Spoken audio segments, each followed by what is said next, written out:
Good evening, everyone. This is our regular meeting for the City of Southfield City Council, being held on Monday, April 25th, 2022, at 6 p.m. Madam Clerk, would you please call the roll? Banks. Present. Brightwell. Here. Cruz. Present. Frazier. Here. Hoskins. Here. Mandelbaum. Present. Taylor. Here. Madam President, you do have a quorum. Thank you. Would you please all rise for the Pledge of Allegiance? Allegiance to the flag of the United States of America and to the republic for which it stands, one nation, under God, indivisible, with liberty and justice for all. Thank you again, everyone. I wanted to let everyone know that if you're here tonight for the single lot assessment roll for the public hearing, we do have representatives here now that would meet you in the lobby if you would like to discuss your situation. You may want to speak with them before the public hearing regarding your special assessment.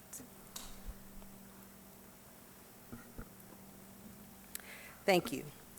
At this time, we have communications.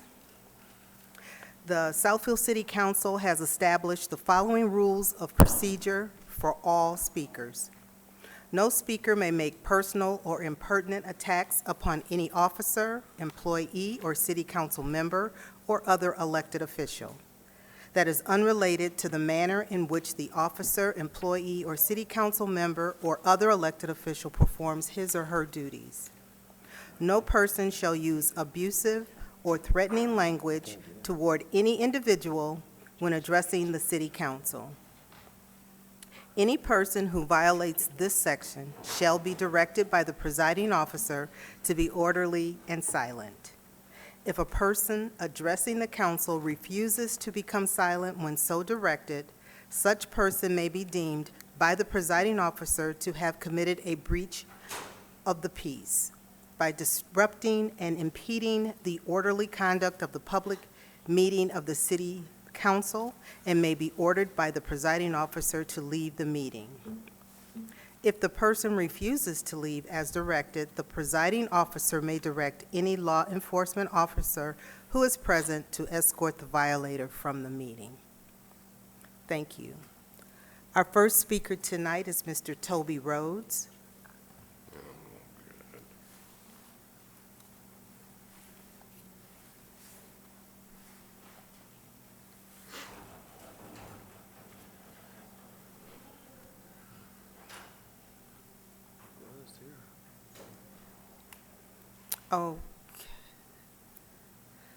Okay, we don't see him at the moment. We can have him come back. Next, we have Mr. Greg Keeler.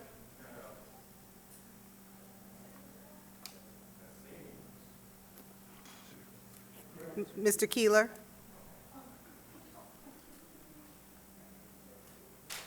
Madam President, we have to make sure we keep that door open because I believe it's locked on the other side, so. Okay. Well, he can go after. He can go after.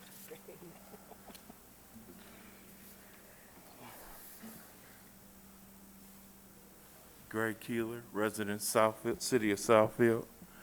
I would like first to thank our planner for looking at the street on Lasher Road between 10 Mile and Northwestern Highway and looking at the sidewalks and everything else. Because the one sidewalk that I was talking about, the area by the cemetery, you're only like about 4 inches away from the street when you walk through that area. In the other area further down, they did put down a sidewalk, which he did tell me. I would like to also thank all the other different members up here who have gone out and looked at some of the different things that I've talked about and everything else to see that there are some problems with that. I'd also like to thank Ms. Banks for when she first got on council, that she got rid of them plastic pipes on 10 Mile Road that had been sitting there for a long time that nobody seemed to have noticed or said anything about. 2 weeks ago, you had about 4 to 6 women come in here, and they talked about their price of their rent going up. And they talked about the fact of every place else they talked about was talking about the market rate. And basically they were being placed outside of their homes. And I look at every time company comes up here and we're looking at apartments, it's always market value. So if we have an aging population with their income being around $1,500, and you have apartments at $1,500, how do they live here? Or do they have to move? And name me one place that you've said, you know, that we have something that will keep these people here as prices start going up and up and up, because apartments will never go down. Have we ever looked at a tiny house community for the aging population, which is a much smaller house, much more convenient and everything else, more efficient for them to live in, if we're going to look at an aging population and something for them to live in and stay in? And I'm just asking that, you know, as the residents are slowly being marched out of 2 different apartments we have, because at the Sapphire, we have them problems, and okay, we want to get rid of slumlords and everything else. What is that? Is that a slumlord, or is that somebody just here making a profit? And we're not looking at that, or we're not looking at all the violations and changing something to get the people out of there, because nobody should be in an apartment building with no heat and no hot water. That is a health and safety issue. And something should be done about it, or something should be said about that, because human beings should not live in that type of condition. Thank you. Thank you, Mr. Keeler.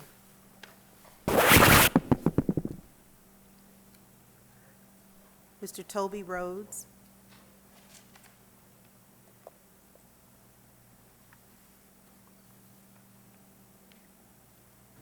Toby Rhodes, 17001 New Jersey, 248-569-7189.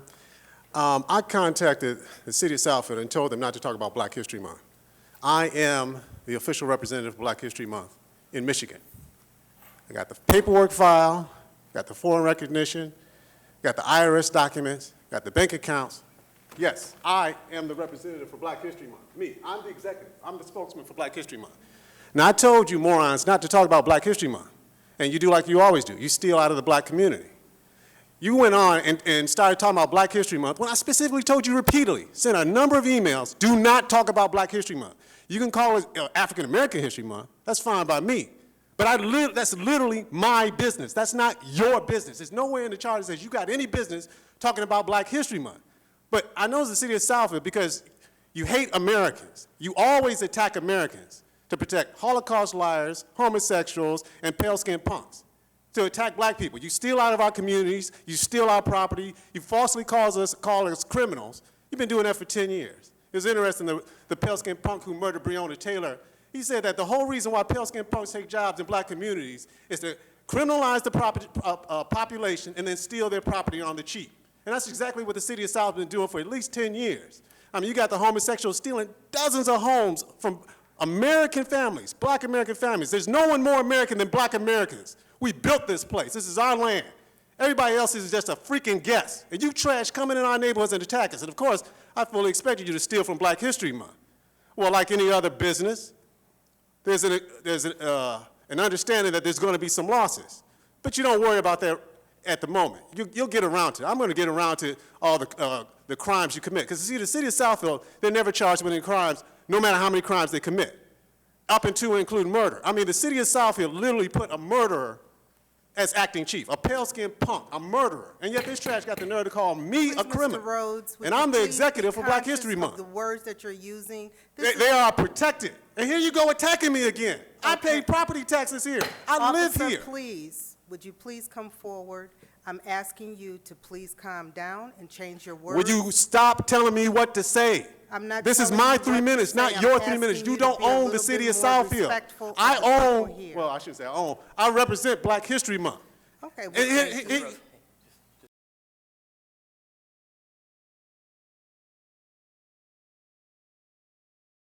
Don't touch me, you piece of shit. I'm the executive for Black History Month. Don't use Black History Month. I'm gonna hold you personally responsible.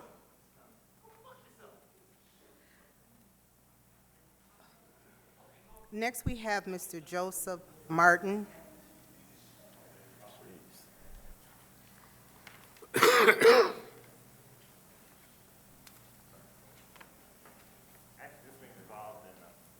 Oh, so you're fine. Thank you.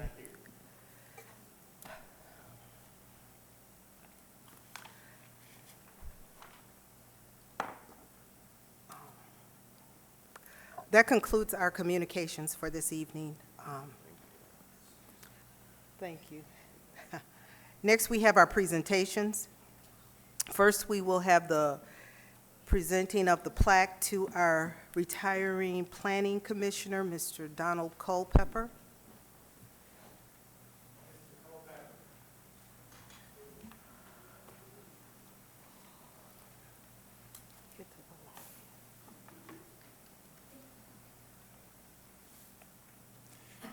Good evening, Council. Good evening. I've known Donald Culpepper for many years, and I first met him as a neighborhood activist.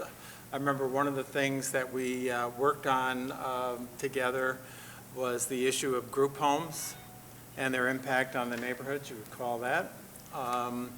And when a vacancy 12 years ago came on the Planning Commission, what a better person than someone who has been very committed to this community for so many years. So this evening, I want to present a plaque complete with the city seal on it. And if I may, I'll read it. In appreciation to Donald Culpepper for your community activism and service, Southfield Planning Commission, 2011 to 2022.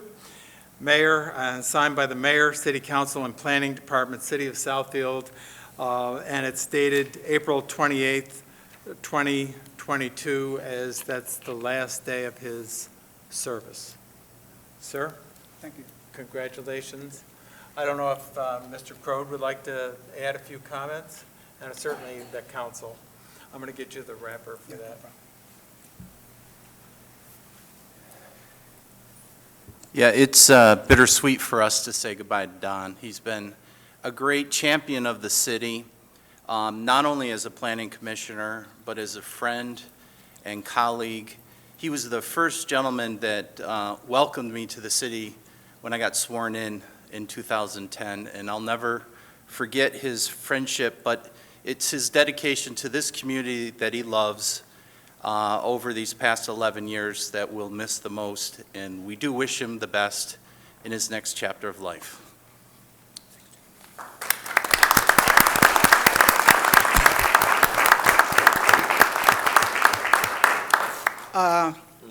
To the commission, to Mr. Zorn, to my good friend, Ms. Hawkins.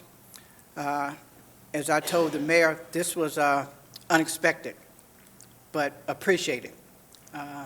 Love doing what I did with the council, love working with the city of Southfield. I'm leaving the city, but I'm not leaving my friends. The friendship that I've acquired here will take me forever and a lifetime to pay and repay everything we've done. As I said to Terry in my meeting Wednesday, I appreciate him, his guidance, his leadership, because I will take what I've learned from this community with me, and I plan to get involved in community service when I go to Virginia next month.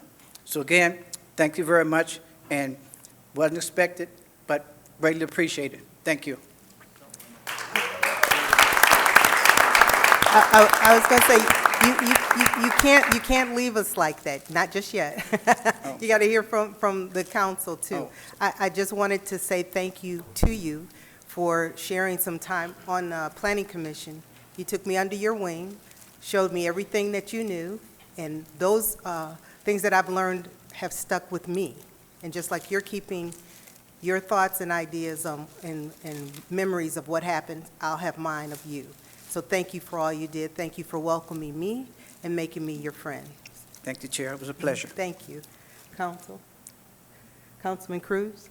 Yes, Brother Culpepper, you know, it's a huge loss for the city. We love you, man, and you have done nothing but just give your time and energy towards this city and the planning department and so forth. And so, and you've been a good friend to me as well, and I appreciate you always keeping your line open so I could call or meet with you or whatnot anytime. And you're just a solid, good, strong black man, and I love it, man. Thank you, brother. I wish you well in Virginia, and when I get down there, I'll have my golf clubs with me. Always. All right? Councilwoman Banks? Thank you. Don, we're going to miss you. I was shocked to hear that you were going to leave. I know how much you love this city and how passionate you are about Southfield. I want to thank you for your service on the Planning Commission, your service to the city, and I will always remember your professionalism when it came to the elections. When I first met you, you started at the bottom, you worked your way up.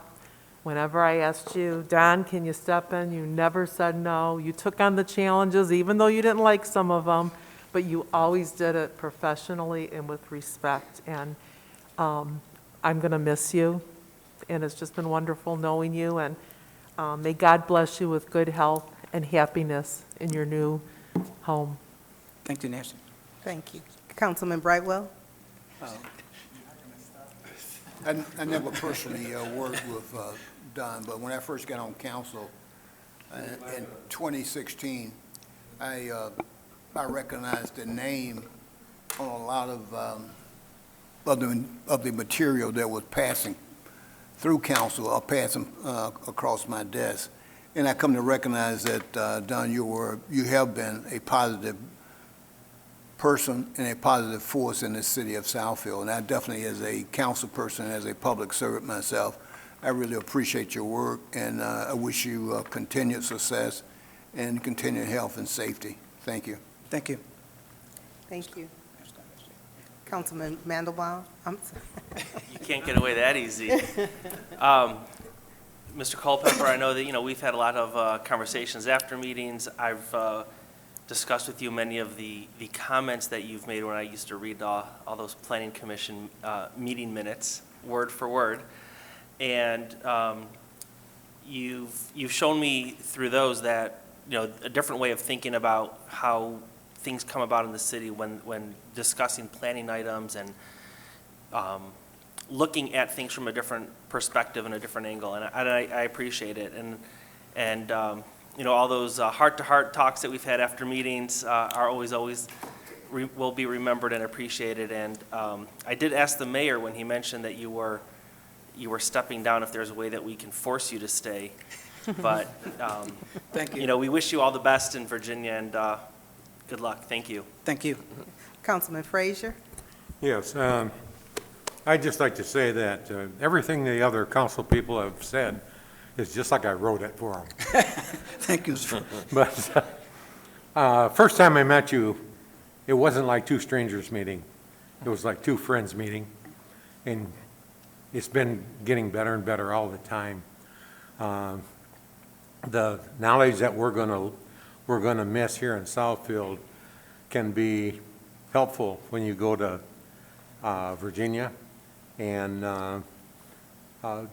I'm sure that you won't sit on your easy chair watching TV and letting the days go by.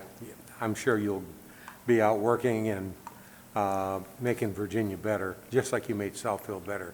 So congratulations in what you've done here, and thank you so much for everything that you have done, and be safe. Thank you. Thank you. Thank you, Council. Thank you. Councilman Hoskins? No, not. But I'll make mine quick because the council has said everything that I want to say, but I just want to say thank you so much for your service to the city. I mean, long before I was on the council, I remember coming to the council meetings And I always would hear your thoughts about the various going-ons in the council chamber or whatever evening. And I just am so appreciative of people like you, public servants who've given so much of their time to the city to make the city of Southfield better.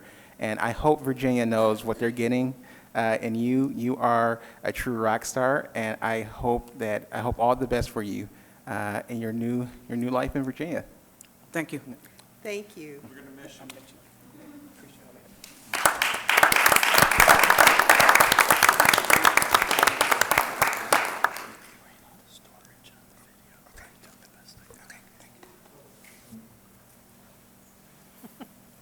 I was going to say, you want to stay right there, Mayor?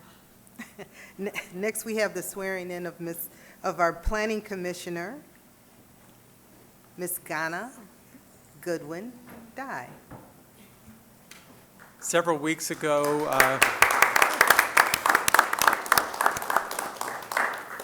the council will recall you approved the appointment effective on April 28th, the official last day of Mr. Culpepper's service. So I want to present tonight Ghana Goodwin Dye, who will fill his shoes.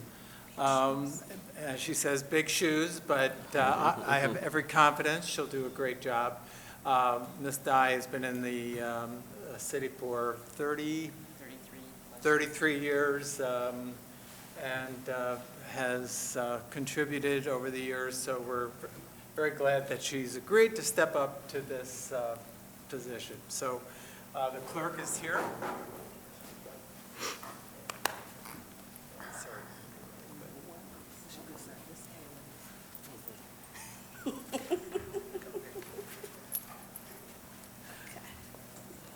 Raise your right hand for me. I do solemnly swear or affirm that I will support the Constitution of the United States, the Constitution of the State of Michigan, and the Charter of the City of Southfield, and I will faithfully discharge the duties of Planning Commission to the best of my ability. I will. Sign right there for me. And I'm gonna do this. Okay. Thank you. Thank you.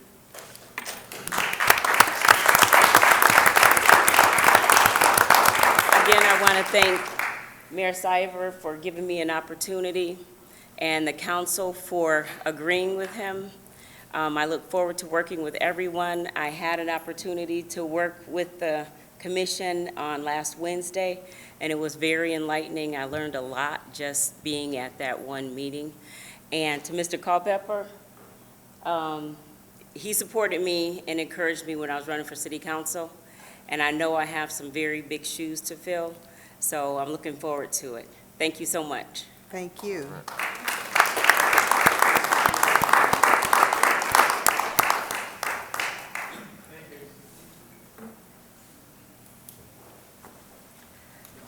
Thank you all. Next, we have minutes, council, 2 sets of minutes to approve. Madam Chair, Yes. I'd like to move that we approve the regular meeting minutes of April 4th, 2022, and the regular meeting minutes of April 11th, 2022. Support. It's been moved by Councilman Mandelbaum, supported by Councilman Frazier, for the approval of the regular meeting minutes of April 4th, 2022, and the regular meeting minutes of April 11th, 2022. All in favor? Aye. Any opposed? Thank you. Motion carries. Now we've come to our public hearing and site plan portion. First, we will have our single lot assessment roll hearing and confirmation.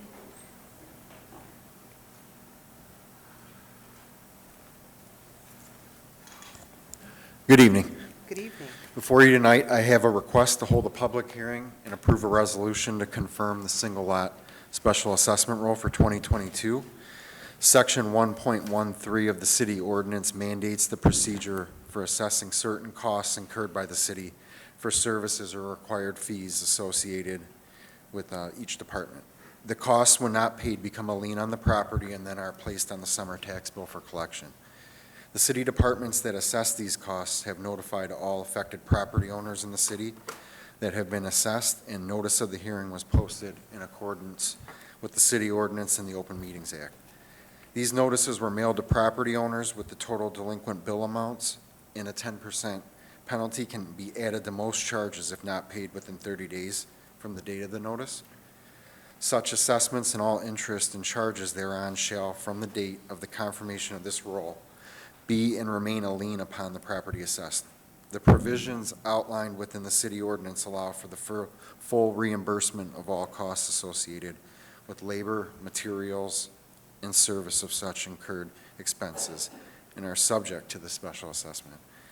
The full reimbursement spread for the 2022 single lot special assessment roll is $1,998, $198,173.12. These costs have been included in the agenda.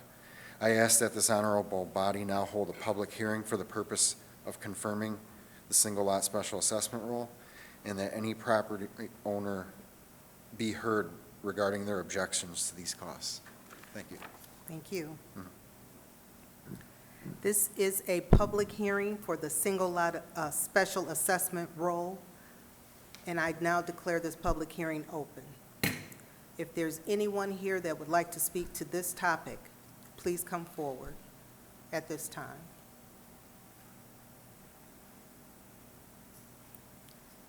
Seeing none, I now declare the public hearing closed.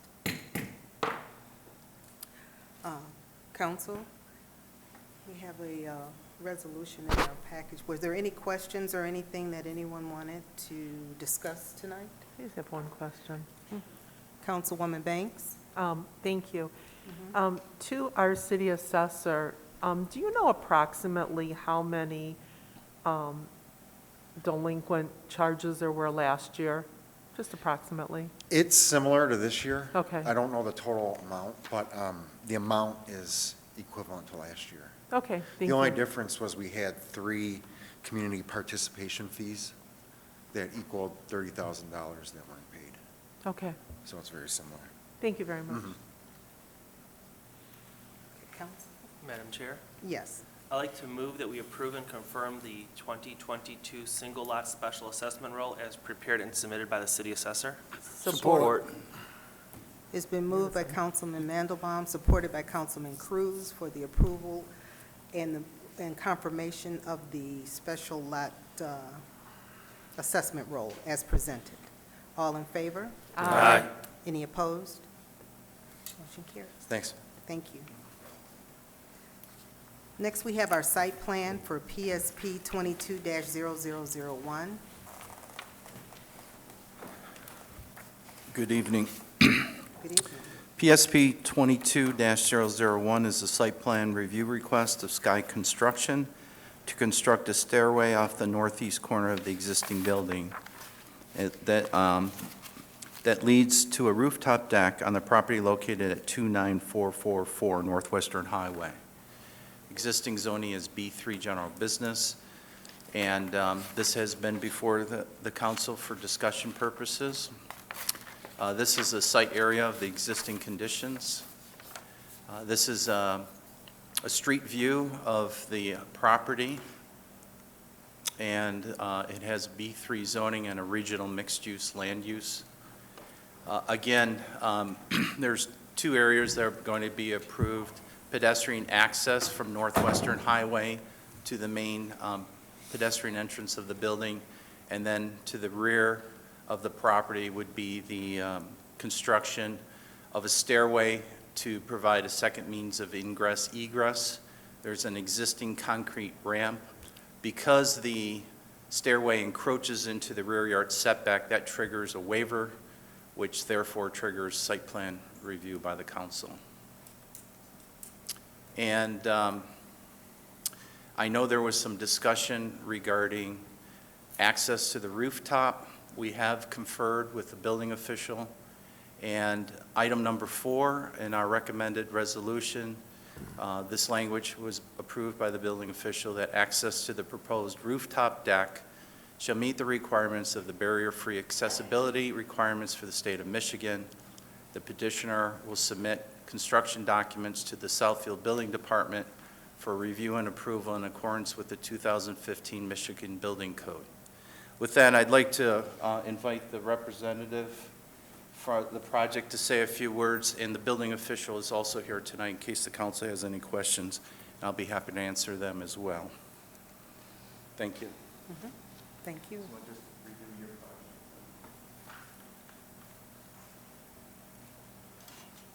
Good evening. Good evening. Good evening.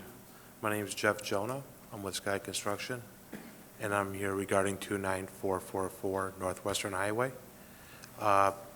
Just as stated previously, we are asking permission to get in this site to the setback for a staircase going up to a rooftop deck.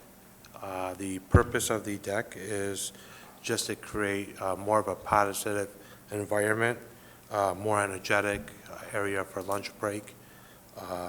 It will not be a public deck. It will be used for strictly for private use with the building that's operating as extreme loans right now.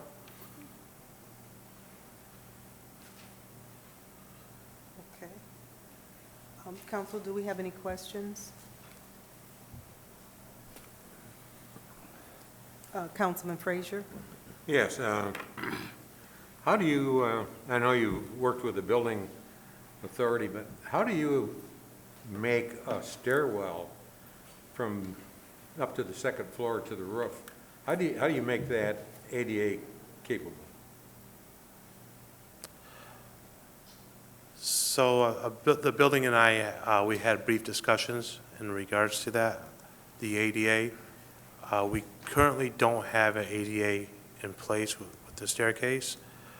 I believe... Speak up. Could you speak a little louder, please? Yep. I believe the architect, designer, and the building official, I believe the architect's supposed to contact the building official in regards to the ADA requirements. You say there are no ADA requirements? I'm not sure at this moment.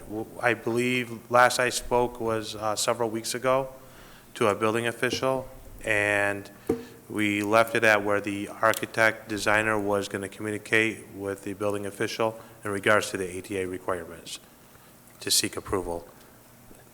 Did you, when your architect designed the stairwell, did you discuss it with him or her about making it capable for someone that has restrictions to get to the roof? We had brief discussions. The condition of the building as is right now doesn't have an ADA access to the roof. There's currently 0 employees that are handicapped today that are working or have disabilities that are working in that building. But I believe that they would have to further discuss it with the building official to seek if it was code or if it wasn't code. I can't speak for that. We have, Through the chair, we do have the building official here, if he can make a few comments.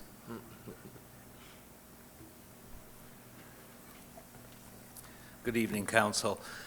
The issue of the stairwell is required for one specific reason, because there's a distance requirement from their current exit to where the patio is located, requiring a second means of egress from that roof structure.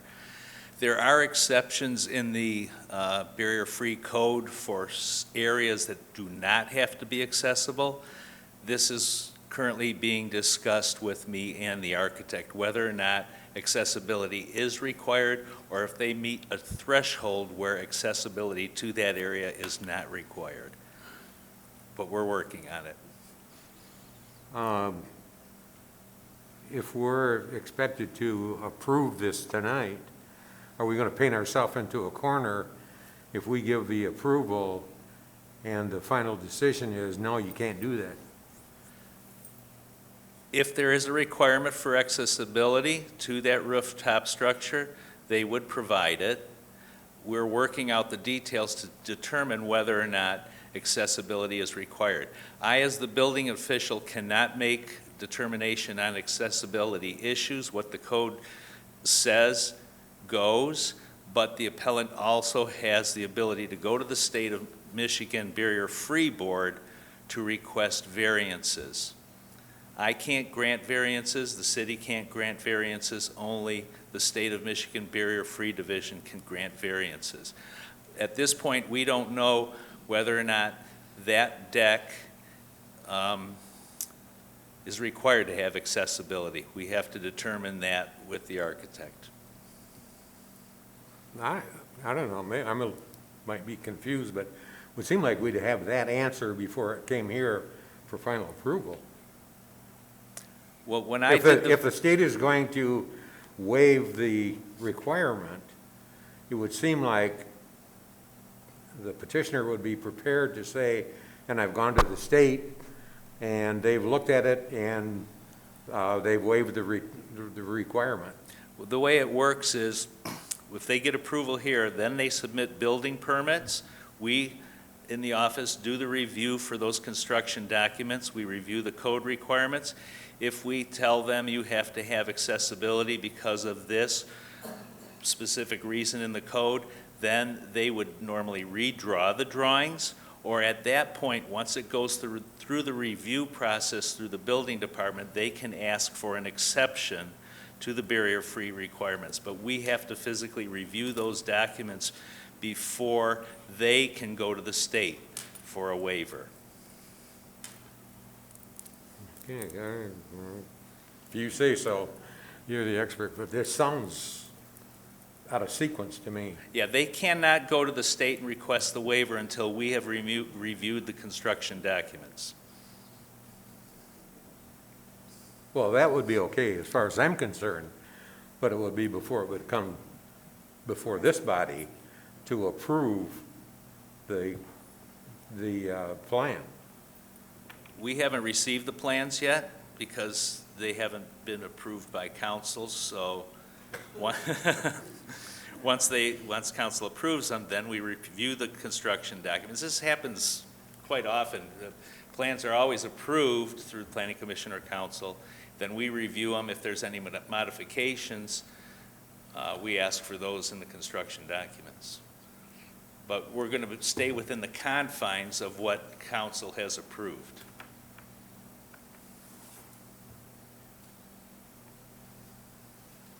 Okay. I don't have any more, well, I do, but I'm not going to ask any more. Through the chair. Yes.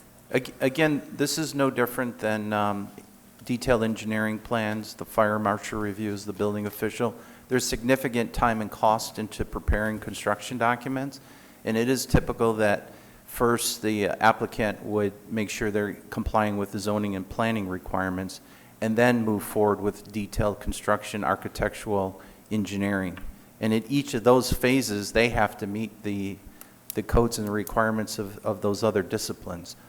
And either it doesn't move forward or it gets kicked back. So this is not an unusual situation. Some applicants decide to spend the time and money in advance, but mostly they'll do the detailed construction after they know they've received site plan approval. Thank you. Well, I don't want to have a petitioner spend money that they don't need to spend. But if you could take your hat off as a planner, just use logic, does this sound logical to you? Yeah, this is a normal procedure. Is that the question you're asking? No. Sorry. Can you? I'm saying, does it sound logical? I know what normal procedure is, you just explained that part to me. As far as, That you go ahead and do part of the work, spend money with an architect, and then come and say, we want to build this, but now we have to go to the state to find out if they'll give a waiver. Somehow, I guess I'm bucking a trend, so I'm through asking questions. Okay, thank you. Councilwoman Banks? Thank you. There is a clause, Councilman Frazier, that says access to the proposed rooftop shall meet the requirement of the barrier-free accessibility requirement for the state of Michigan. The petitioner will submit construction documents to the building department for review and approval in accordance with the 2015 Michigan Building Code. That's in the approval. So does that clause help you? Unless we're only given conditional approval. If that's the case, then I guess that's okay. Yes. Yes, that's what we're doing, conditional. Okay. Anyone else? Seeing no other questions? Mr. Crowe, what is our next steps for this? Well, we have a recommended resolution up on the screen. It's in your packet. So it would be appropriate if council would like to act on approving the site plan subject to these 11 conditions. Okay, council? Madam Chair? Councilwoman Banks? A site plan review request of Sky Construction to construct a stairway off the northeast corner of the existing building that leads to a rooftop deck on property located at 29444 Northwestern Highway, be approved. Support. It's been moved by Councilwoman Banks, supported by Councilman Brightwell for the approval of the site plan PSP 22-0001 with the amendments stated and as it was presented to us this evening. All those in favor? Aye. Any opposed? I'm going to hold my nose and vote yes. Okay. Thank you. Motion passes. Thank you. Thank you. Next on, we have agenda items for discussion and action. The first one is the preliminary discussion regarding amending the Easy Storage Southfield Overlay Development District Agreement. Yes, Madam Chair, thank you. You may recall that Easy Storage was constructed on Southfield Road and was approved as Overlay Development District Number 5 in the fall of 2015. And at the time, there was a number of uses that were permitted and some that were prohibited, one of which was salons. And back in 2015, there was a certain prototype of salons, kind of high turnover, a lot of people waiting in chairs to get their hair washed, dried, cut, nails, salon, and so forth. And over the course of the last 7 years, the salon industry has grown and changed into more of a salon suite where it's personalized service. One hairstylist is doing all the work. The volume of turnover is not as great. And the petitioner tonight has a businesswoman who's interested that wants to grow her business. She also is involved in selling hair care products and other things which I'll let them talk about.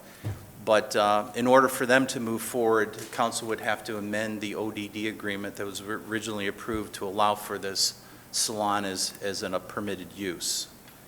And we've done a preliminary calculation with the developer to verify that they do in fact have enough parking on site. And with that, this is a proposed layout of one of their tenant spaces for the proposed salon. But I'd like to bring up Mr. Bill Bowman to give you a little bit more background. There is no action being asked tonight. It's more of a discussion and an idea if the applicant feels comfortable moving forward with an ODD amendment based on our discussion tonight. This would come back to council in the future after it's gone through the Planning Commission process if again, there's enough heads nodding yes without any formal vote taken tonight. Okay. With that, Mr. Bill Bowman and whoever your guests are here, would you like to talk about the project a little bit more in detail? Thank you. Appreciate the time to come in and discuss this with you. Just a little update and background, and I'll have Niani come up in a few minutes and give you a description of her enterprise, and I'd say enterprise because it's really a lot more than just a salon operation. But back, I believe it was like 2016 that we signed the agreement, and there were some uses that were asked to be avoided. And at that time, I think it was, the typical salon prototype was a much more active type thing, and so we said, sure, we'll put that in there. But what we have done, we have 2,700 square feet total of retail at our space. We were successful very early on. We were able to sign up Moneyball Sports, which is a really kind of a very cool team sports apparel company. They're based out of Lansing, Michigan, and it's a former NBA pro basketball player. And he's another success story, and it's exciting to have them, and it's worked out really well for them. It's worked out really well for us. At the time we did that lease, it's 1,800 square feet out of 2,700 and something. So it was kind of we knew that if we just leased the 1,800 square feet, we would be left with smaller spaces are usually a little more difficult to lease, but we felt that they were a strong enough tenant and the type of tenant that we wanted to have in our project, that we thought that was worth the risk. And so they've worked out great. We've had a number of uses that have come our way that we've chose not to do. I mean, we've had the smoke shops, we've had a number of different things we've had a coin laundry, we've had all sorts of crazy things. And then about 8 or 9 months ago, we started conversations. Our broker, Lindsay Shaw, brought us, she said, there's this exciting young lady who's doing great things, and I think you guys will love her, and you'll like what she's doing. So we met with Niani, and we were super impressed. And then since then, every time she sent us press, when she says she's kind of a media star, and she sent us the Good Morning America tape, and I thought, well, it's probably a few minute thing. It was a full, huge thing, with Michael Strahan, and it was truly impressive. And there's others where she's on, I think it's in New Zealand or Australia or something. She's been on it's not just nationally, it's worldwide. So it's really a super cool thing to see a young person, take the bull by the horns, and she's done most of this during the pandemic, which is really impressive. So, but we've gotten this far, we've got plans, and then your planning department pointed out to us that, we can't move forward without amending the agreement. And it's only for the 900, for this space, where we did find an apparel tenant, and we're really happy with that tenant, and I think this will be a tremendous addition to the community. But I would like to bring Niani up, Niani B, and she can give you a little snippet of what she does, and it's pretty cool. Good evening, Council. Good evening. I'm Niani B. I'm the founder of Beauty Anthology. As he said, we're more than a salon. Right now, I operate in a salon studio. So it's myself and another stylist, and we do hair. We specialize in natural hair, so textured hair. But I also teach classes. So I teach virtual classes online. I'm the founder and creator of a safe space for Black girls that never learned how to braid. Sorry, it's hard talking in the mask. But basically, I was able to pivot during the pandemic. So I've been a hairstylist since 2015. And then all of a sudden, I was told I couldn't do hair anymore. So I had to figure out how to continue doing what I love, but also helping my clients and others all around the world who were panicking. So we created a safe space for Black girls that never learned how to braid, and it's really a wonderful community that we built online. And so now we're able to also teach people how to maintain their hair, keep it healthy, also style it, but also how they can do their family members' hair, all of these great things at home in the event that the world shuts down and they can't get into their favorite hairstylist. So funny enough, we did that, and business grew in the salon once we were able to open in person. As he said, we did the feature on Good Morning America. telling everyone about our wonderful online community. And then also we did a demonstration for Good Morning America. I've been featured in South Africa on their national news television, and then also a number of other media outlets in America, from Essence to our very first feature was the New York Times. Hopefully that explained more of what we do. Oh, we also retail products. He did mention that, which was very helpful during the pandemic because we already had it set up. So I was able to ship products to people at home who could not get to stores to get hair care products, and then now teach you how to use those products. Once we open, everyone started coming into the salon. Sounds great. Thank you. Sounds- So we're just kind of looking to, the next steps would be to go through, I think we'd go Planning Commission, City Council to amend and it's our individual agreement rather than a city ordinance, right? It's just our agreement with the city. And just kind of looking for some direction from you, whether that's, because it's going to take about 90 days and we can be still, if you all think that's a worthwhile endeavor, we would like to do it because we think it's a great opportunity for us, Niani, and the city. So, Thank you. Yes. Councilman Brightwell? Terry, could you explain to me again why the ODD did not want salons there in the first place? What was the rationale again? Well, again, the ODD is a negotiated development agreement that varies from the underlying zoning. And at the time, there are certain uses that are high-volume traffic generators and required additional parking. Our current salon suites requires, 3 parking spaces per suite, so many per chair, so many per station, and there are certain limitations that we put on other businesses going into this site. So at the time, we were concerned about the volume of traffic when you approved this mixed-use development, and we limited it to complementary types of uses for the storage facility. It's Okay. just, it's no different, and I don't want to categorize the salons as the same as payday loans and pawn shops and so forth, but any type of use that we didn't think was compatible, we eliminated when council approved the overlay development district. So this would be adding this specific use for only this specific site if you were so inclined. Okay, all right. It's an impressive venture. So how does this differ from the original,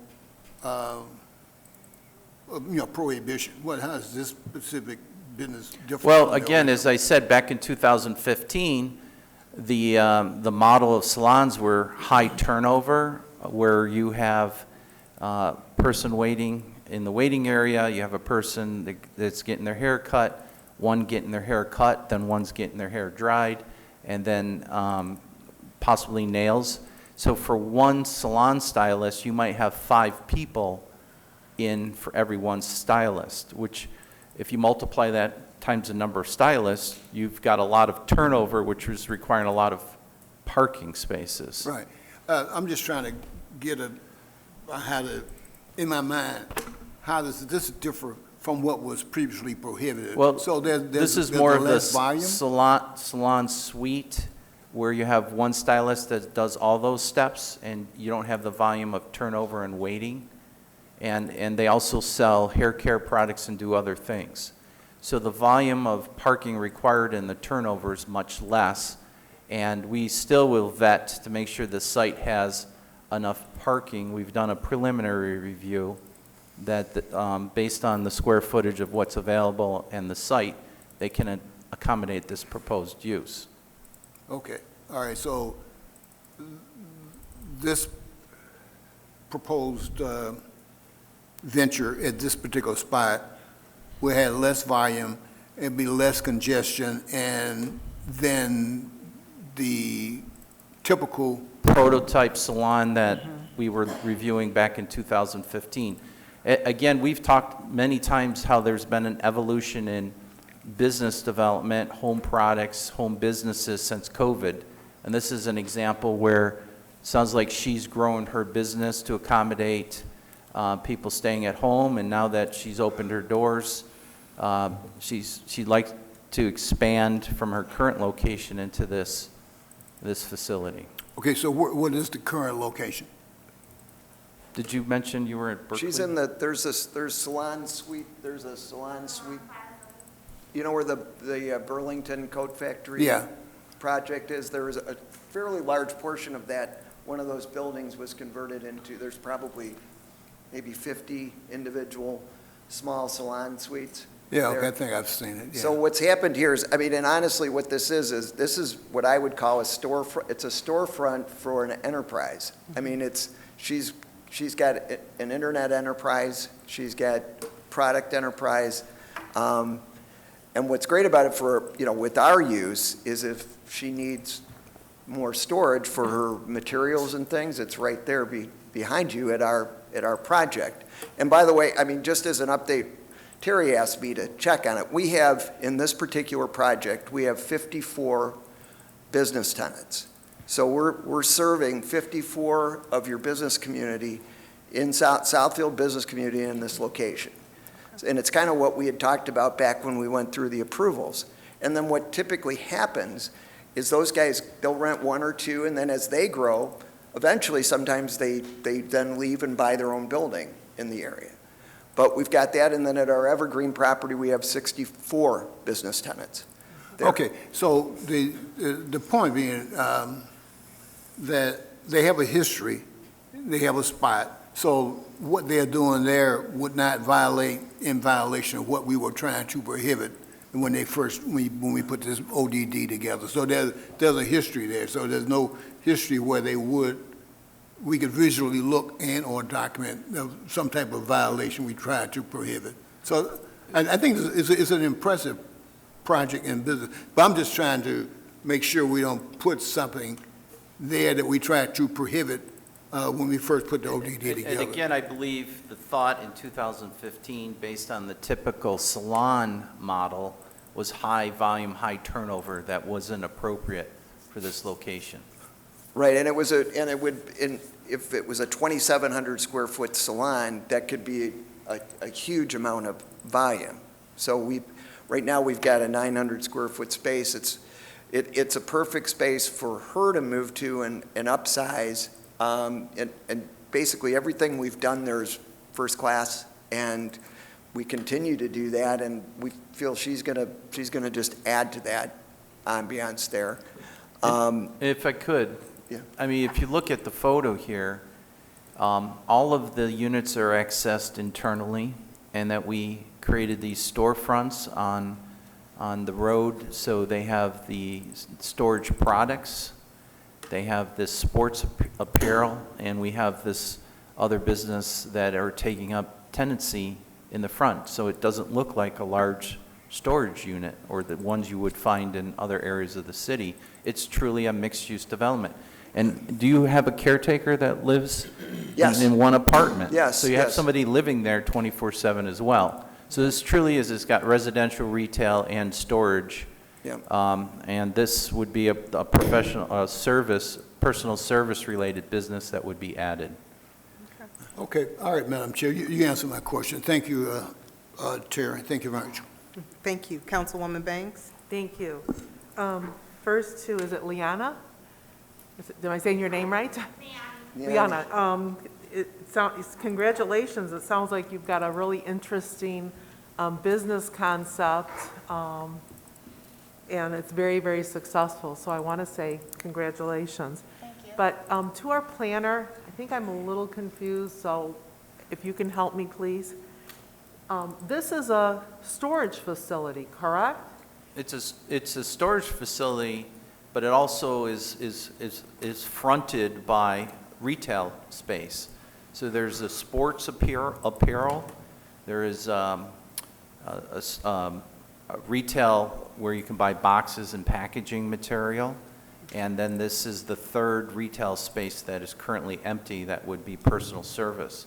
And again, the whole intent of the overlay development is to create a mixed-use development that was more aesthetically appealing. It also has a rental unit that if under the current zoning, we wouldn't have been allowed to do these 3 types of uses on one site. So it wouldn't have allowed residential, it wouldn't have allowed storage, maybe it would have allowed retail. I believe it might have been an office before it got rezoned. So this is an example of a successful redevelopment of a site that was underdeveloped, underutilized, and allowing for a mix of uses and a higher quality development. I guess I'm just surprised, maybe I just wasn't aware, number one, we have a residential unit there, someone's actually living Yeah, there. and that's isn't this a typical. is this also a drive-through? It's a drive-in. It's a drive-through. It's a So drive-in. you drive in, and so you're loading in and unloading interior. There's not all the doors that are around the outside like you would typically find at a storage facility. Everything is contained within, and there's an elevator, I believe, to the second floor. Two elevators. Two elevators. Two elevators, yep. So you have a protected environment for people to come and go, and you don't have the unsightly and the noise of exterior units where people are, opening shed doors and closing them. Yeah, and all of our parking, all the parking for current tenants is inside the building. So you don't have all the big, massive parking lot. The old office building that was there previously, I think I can't remember how many there was like 56, it was a big sea of parking, and it was an underutilized building. The nice thing about this is we were able to utilize the site without we did add retail to the front, because that's really what you see. And then we have very little traffic for the storage. But, it's about 3 to 4 car trips an hour. So looking at this building from left to right, where would the salon be placed? Looking at it here, from Left, to at right. the very left side. That's This one? yeah, right there. The left side? Yep, and that's an architect's version of your sign.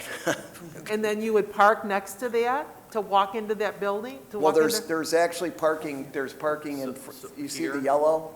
That's where there'd be parking right in front, and then we actually have about 30 some odd parking spaces on the side. So we have excess parking, actually. And it is all connected with, we required them to put a sidewalk system in to protect pedestrians from walking here and then connecting over to the front of the building. So can you explain where the cars drive? Because I've been through your drive-through, and I guess I just didn't pay attention to these other businesses. Terry, you drive the car through on that picture, right next here. to the green area, right? The drive-through goes through the interior of the building. It's right there.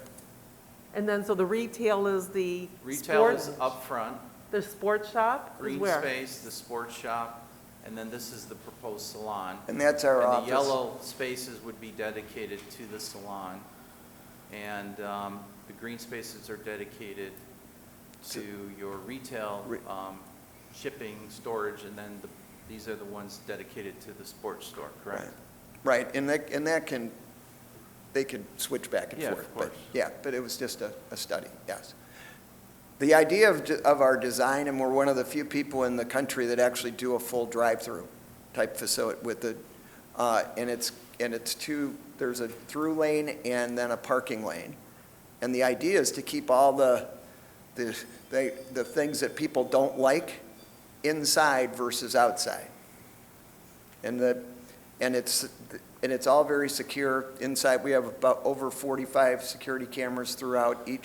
Each door is individually alarmed, so we know when people come in and out. We monitor what type of materials they put in there, because we want good stuff, not bad stuff. Okay, thank you. Thank you. It seems different. So again, I just, I don't get to it. just, I guess, focus, what you would be considering if they move forward is just amending the permitted uses to allow salons. The rest of everything's been approved. It's been in operation since around 2016. I think it was Yes. approved in fall of 2015. Yep. Obviously, we will make sure that the parking works and other things while we vet this through the process. Right. Thank you. Councilman Cruz? Yes, I had maybe two questions. The first one was just simply, let's say we go forward with this, and 5 years later, the proprietor plans to relocate to some other location or something of that nature. Does it automatically revert back to what the original zoning was? Well, you'll be permitting the use, so the use would continue unless we amended it again. Okay. So you're not, even though we have a great tenant here, should be aware that you're allowing the use, not specifically the tenant. Now, we could always re-amend it, but once you grant that a salon is permitted, then another business owner could come in as a salon. Yeah, that's what I was And they would getting still at. have to meet the parking requirements. So if they were to expand, it'd probably be difficult on the site to I go don't think much we, bigger. that's what I was, it really is kind of a self-regulating thing. I mean, it would probably make sense to put another salon in the same space if we found a quality group. But just, I started doing the parking analysis. If you even add another 1,000 square feet, you're not gonna have the parking that's required by the city. Okay. And my second question is, should she possibly want to hire someone else to work with her? And you talked about the volume in terms of, each beautician or person that's, nails, whatever it is, the case may be, kicks up that parking problem there Right. for us. And Is there anything that disallows her from adding new employees? well, if they don't meet the parking requirements that are been approved as part of the ODD. So, for example, let's say the sports store went away and they wanted to expand, there would not be enough parking to allow for a larger expansion of the salon because the sports store's volume is much lower than what a salon would be. Okay. And we would check that. When uses go in and out of any shopping center, we vet to make sure they're in compliance with the parking requirements and any other requirements. And quite frankly, a lot of times in the past, 50% was regulated towards retail and 50% were restaurants, and then a third restaurant use comes in. Well, that volume's much higher. They don't meet the parking, then they can't move in as a restaurant. We have a chart that we keep all the uses of our multi-tenant shopping facilities to make sure they can comply with the parking. Okay. All right, thank you. Can I say something? Yes. So I've been looking to change the salon narrative because I do know that over the years it has been that you have one stylist and you have multiple people sitting there waiting their turn. So we've kind of changed that, and I've kind of, the salons that I've come out of, that was a part of our operations where we did not do that. So if you had a client, you could not have another client sitting there waiting. It's not only stressful for the client, it's stressful for the stylist as well. And we want to create a different experience, especially being a black salon that services mostly black women. I want us to have a space, a safe space, where we can go and not feel rushed or not feel stressed that your hair is not going to get done on time for maybe an event or whatnot. And that also stresses me out. That's how I ended up in Salon Plaza. I was at a big salon, even though we did not have a lot of people waiting for us. COVID was very new, and I knew that I needed to control the narrative a little bit more. So I've created a salon standard. And so part of that standard, we have time standards, which means that our salon booking software actually puts in the system how long a service takes. And anytime I have anyone working with me, we have to look at how long it actually takes them to complete the service, and that's how we book the service. So you'll never see two services overlapped over one another because we don't want clients waiting to come sit in our chair or staring and waiting or just stressed and waiting. So I did want to add that we kind of wanted to change that salon narrative of having a lot of people sitting waiting their turn to get into the chair. Our salon software that we currently use also has a COVID section. So currently, if you do have perhaps a client that shows up early, they check in from their phone. So it alerts me and lets me know that I have a client that is waiting, and they have to wait for an alert from me of telling them to actually come into the building. And then we also have a COVID-safe checkout, which means that we can send the client a link to check out, and then they complete the necessary steps, and they don't have to do that inside of the salon. Hopefully that helped.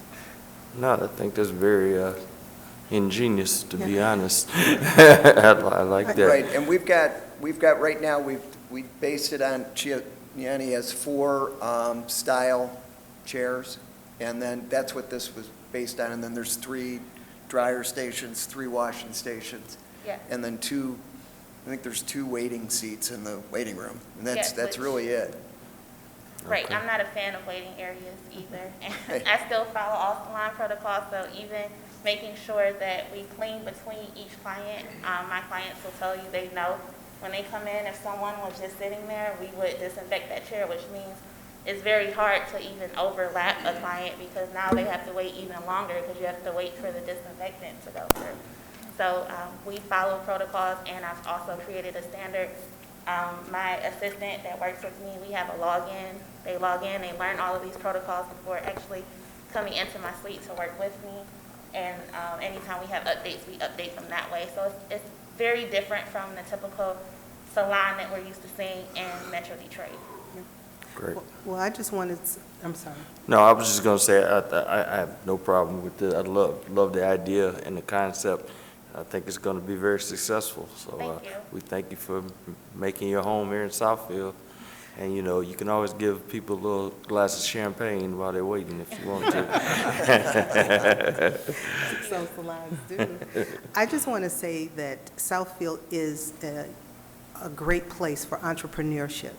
We do support that strongly, this whole council and administration. And you are a picture of the future of where we're going as a city and as the world. And I say that because my daughter just got her license as an esthetician. So I know that the individuals that's doing services for, and especially women of color, that you're paying that attention that's needed. You've seen where the services were lacking in past and the way it was done before, and you've improved that and continuously set standards, as you stated, to improve and make that better. And so I just want to commend you for what you've done so far and welcome you to the city of Southfield. Thank you for even considering having a business such as that here in the city. So I just think that's awesome, and I'm very proud of you for doing that. That's a big step, and you seem to be conquering it very well. Thank you. I appreciate it. I grew up in Southfield and still live here, so very special to me to be in Southfield. Great. All right. Council, just the general consensus, yes, we would like to see this move forward. I'm sorry, Councilman Frazier. Yeah, just a quick question, and this is to our planner. As the businesses grow and move or whatever, they change, and the parking requirements change. Is parking taxed at the same rate as business? Taxed, or Yeah. I'm not sure how to answer that question. I can tell you that we are constantly trying to evolve our parking requirements based on the evolution of business uses. I'm not sure, Mr. Zorn, if you can answer the taxing question on parking? Is our assessor still here? No, he left. I can ask him for, to respond to that. No, the only reason I'm saying that is somebody has to keep track of the movement, and it sounds like there's an awful lot of paperwork. If it's at two different rates. If it's not, then I think that concept is really good. I mean, the concept is good anyhow. It would be on our end where the paperwork would take place, if it's at 2 different rates. I'll follow up with the city assessor on that.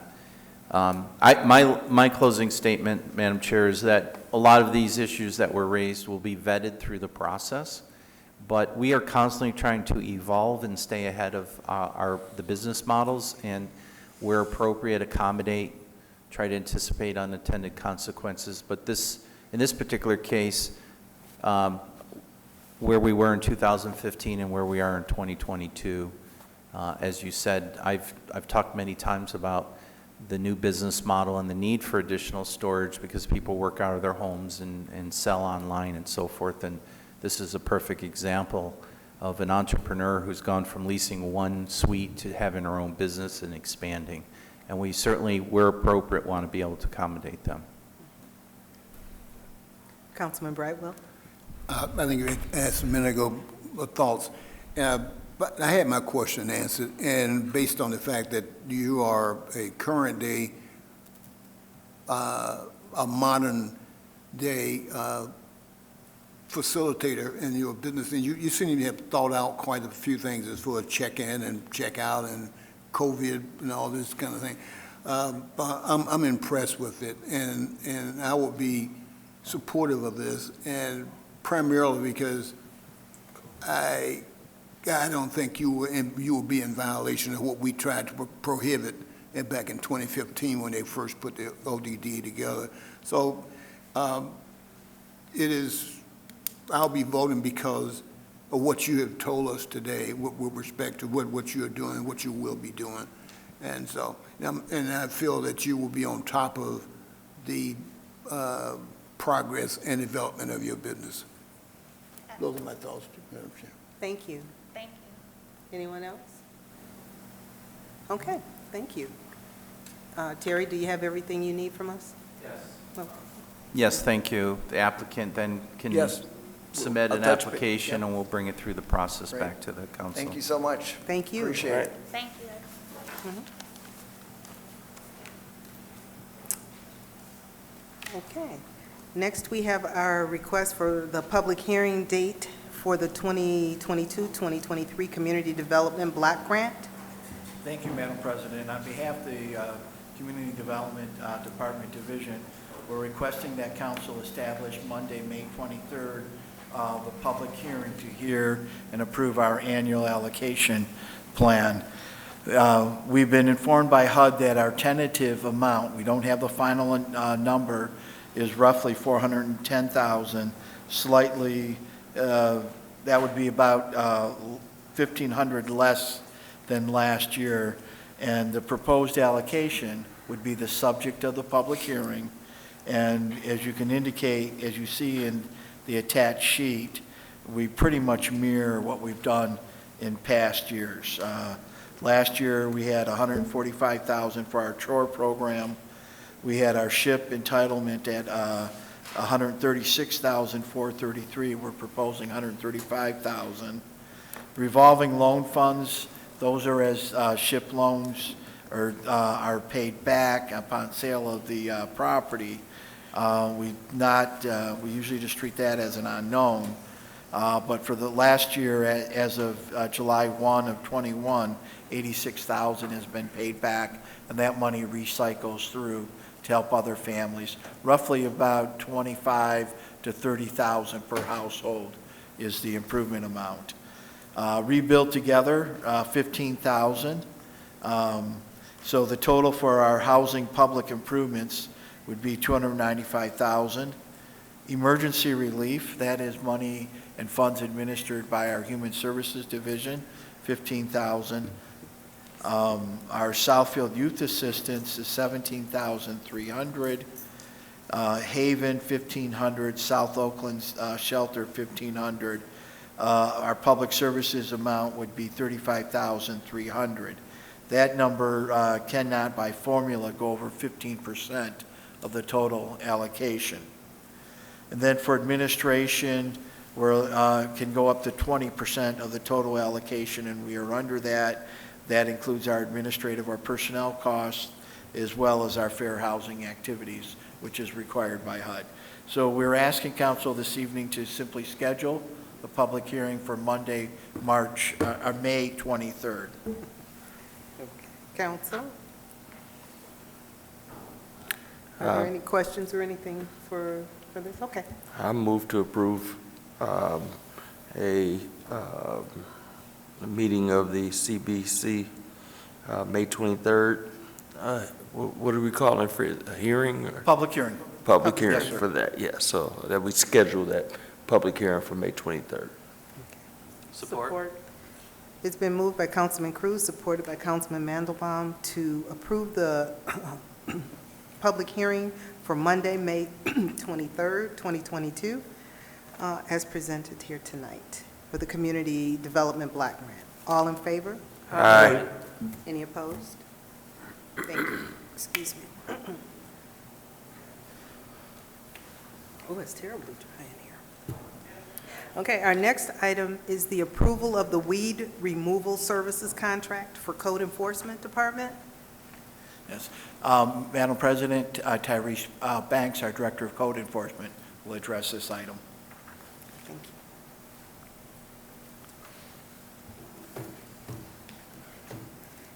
Good evening, Council President. Good evening, Council. Code Enforcement is requesting approval to award the contract for weed removal services. We wish to award the bid to Green Leaves, Inc. of Southfield, Michigan. The contract is for a one-year period. The city has the option to extend the contract on the same terms for 3 one-year periods. Okay. Council, do we have any questions? Councilman Cruz? I do. Yes. So can you just tell me a little bit more about what weeds you're removing? I just want to be clear on the service that we're doing. Sure. Between the months of May and November, the city has an ordinance that says that your weeds can be no taller than 12 inches. Right. So the city abates tall, noxious weeds through those months. We have an in-house blight abatement team. As a complement to the services provided by the in-house staff, we have historically secured the services of a private contractor to service larger properties and commercial properties that the blight abatement team may not be able to remedy. Our blight abatement team removes mows noxious weeds and litter through those the spring season and the summer season. So historically, we've secured the services of a contractor during that time. Okay, all right. And I just, you know what, as long as I've been on here, I never heard of this one before in that regard. Yes. So thank you for the clarity. I knew we did the work, but I thought it was all in-house. I didn't know we ever contracted out, so. Yes, it's been a while. The last time we approved, it went out for bid was 2018. Okay. All right, thank you. Thank you. Councilwoman Banks? Who was the bidder in 2018? Because like Councilman Cruz, I thought we did all this in-house. Yes, the bidder in 2018, the contract was awarded to Expert Lawn Care in 2018. Again, it's a complement to our in-house staff. We do have an in-house staff. We have riding mowers, trailer. We have equipment, but we always secure a contractor as sort of a backup. So this contractor does not use our equipment because I thought in the past we hired, I guess you want to say part-time people to fulfill this, the noxious weeds. I mean, has that changed? No, we've, in the past, we used to rely only on a contractor. And we have non-career staff on payroll to help with litter removal, snow removal, noxious weed removal, anything that we can cure in-house. But we kept the weed contractor on for services that we may not be able to get to. Okay, and again, this is just for larger properties. They're not going to be doing like the smaller homes or anything. That's all going to be done in-house through the part-time people or contractual people. They serve as a complement. So if we're not able to get to the small properties, we have given them to the contractor. Okay, thank you. Councilman Brightwell?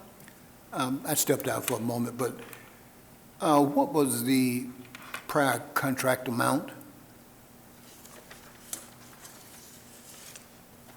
The rate at below 3 feet is 0.008 per square foot, and above 3 feet is 0.010 per square foot.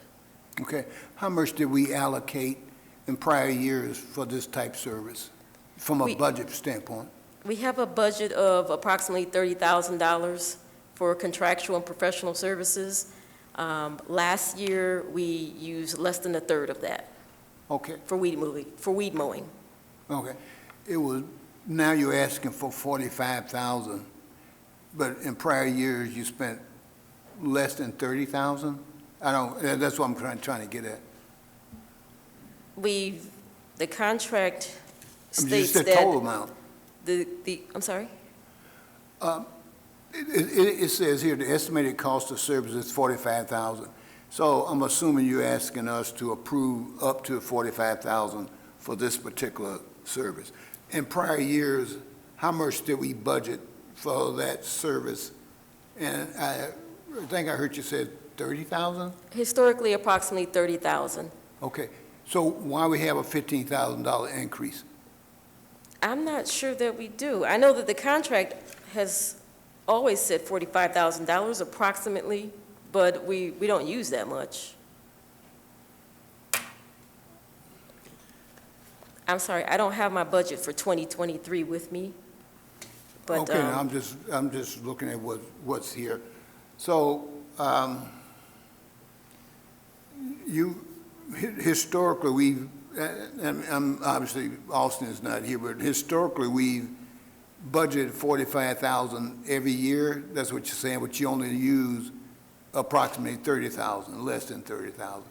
No, historically, we've budgeted approximately 30,000, and we've used less than a third of that. So in 2021, 22, we used approximately $10,000 for a contractor. Okay. But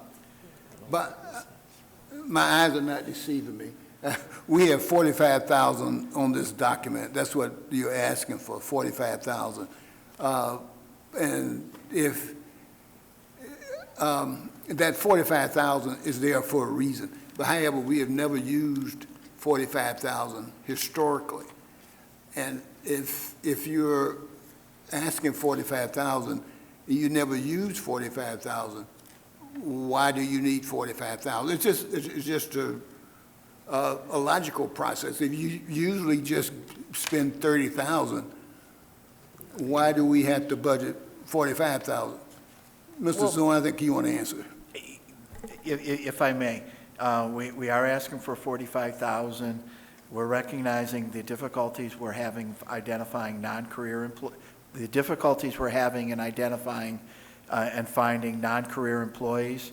And when the grass needs to be cut, it needs to be cut. The last 2 years, we've dealt with these crazy weather situations where it rains all week long, and you've got 2 days to get the grass done. We need to be able to bring a contractor in. We don't always know what the situation is. Okay. But we just need to be able to respond when we need the forces. Otherwise, we'd be back in front of council going over an amount. Yes, I could approve it as an emergency, but we'd like to just have the additional capacity. I think the department has been very frugal with that money and the manpower they have. But manpower is becoming a tougher issue for us. No, I don't have a problem with the service. The service need to be right. Performed. That's a given. We want to perform the service. And I don't mind allocating X amount of dollars to take care of that service, whatever it takes to get it done. I just see 45,000, and historically we only spent 30,000. And I don't have a problem with that, but I'm just trying, what justifies going from 30, putting 30,000, spending 30,000, and then this year you want 45,000. If the cost is there, an additional 15,000 to deal with these contractors, that's fine. But that's not what I'm hearing. The only thing I see is just we got 45,000, but we only used historically 30,000 or less. So I'm just trying to if somebody give me a justification for the number that we had. The fact is, your logic's correct. I'm not going to disagree with your logic. I mean, however, we just don't know what we're in for. We never know what we're in for in this group. I mean, what I heard Ms. Speak say, we've never gone over by more than, how much do we typically spend a year? We spend 10 to 15,000 So on a we contract. typically spend 10 to 15,000. The 45,000, we're not going to spend it if we don't need it. It's an up to amount. So what? It's an up to amount. Yeah, I don't, it's up to 45,000. Historically, we never went past 30. But do we anticipate, I'm helping you out here. So you anticipate trouble this year or something, but somebody just needs to justify an increase in $15,000 for weed whacking service. It's not there. I mean, so I trust the employees. I trust that everybody is honest and everybody is documenting the cost that goes on in their department. I trust that. And we never went over, but it's just, well, Madam Chair, I think everybody in the hearing of my voice understands where I'm just trying to get a justification for 45 as opposed to historically it being 30. And if there's justification, there's a justification. Okay. I'm done, thank you. Okay, thank you. Councilman Frazier? Yes. Typically, do they cut down the weeds or do they use chemicals? They cut down. We do not use Pardon me? chemicals. Cut down by mowing, or if it's rigid weeds, they use lopers. They use, Lopers, oh, cutting. and once they cut them down, do they gather them up and take them someplace, or do they just leave them lay? And the reason I say that is, if you cut down the weeds and they have seeds on them, they're just going to reseed themselves, and then you're going to have another crop next year. We use riding mowers that mulch. We do not bag.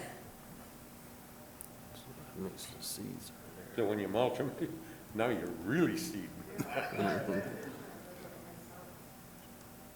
I'm sorry, we do not carry the remnants away. Okay, well, as long as we don't make Councilman Brightwell angry by spending $45,000. If it needs to be spent, spend it. Okay. Any other questions? No?